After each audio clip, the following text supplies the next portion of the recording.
of Cohn, Rasnick, and Myerson about non-competes. Is that right, Peter? That's right, Jeff. So you're never going to compete with me? I'm never going to compete with you. I couldn't compete with you anyway. It's kind of a dry topic, but I think it's one that's really very interesting and one that I don't think entrepreneurs really approach in the right way. Well, I think it's an important topic, and I don't think it's dry. Even before you start, you might make it dry, because I think almost every reporter who's come on the show has talked about it at some time. Mark Z has talked about it from the personnel perspective. Mark Furman's talked about it. Fred Marks has talked about it, because they're so critical to the business and to the career of the individual. Yeah, both. And you end up with the dynamic where an employer thinks it's very important to have one, and an employee is worried about his portable skills. And so you end up, sometimes putting this kind of a problem in front of a judge when maybe that's not really the appropriate place for it to be. And, I think what entrepreneurs don't really think about is the fact that they need general kinds of protection.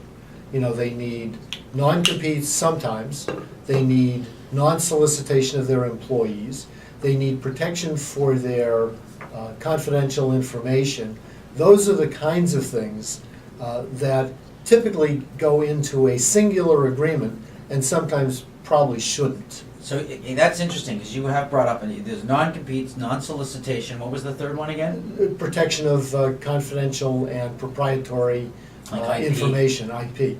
Okay. So you're saying some people put those into like a kitchen sink type of document, and you think they should be separated out? Yeah, I think mostly, I think most small businesses try to look at this stuff in a very fixed way, which is, I want to get a document, I want to have all my employees sign it, I want to be done with it, I don't want to think about it.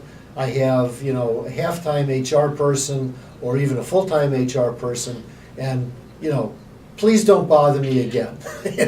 Right. And, what they don't think is that it's an ongoing process.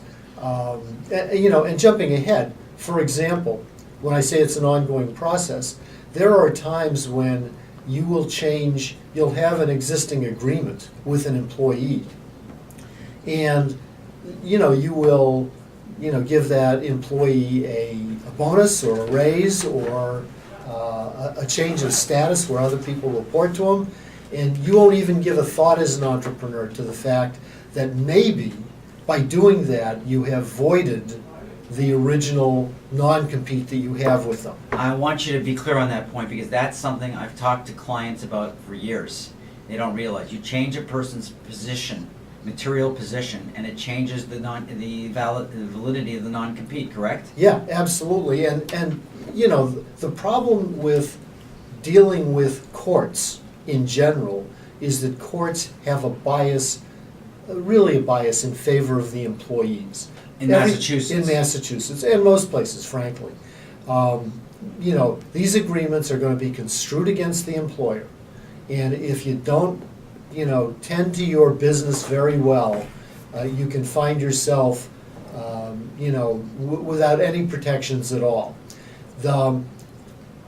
What happens, sometimes is, you'll give a person a raise.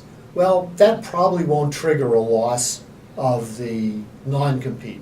But the minute you start giving him more authority, or you give him direct reports that he hasn't had before, the non-compete that he had for the position that he was in may not be sitting there with good consideration, and it may be treated as if the original non-compete is just simply terminated because it's really a new job.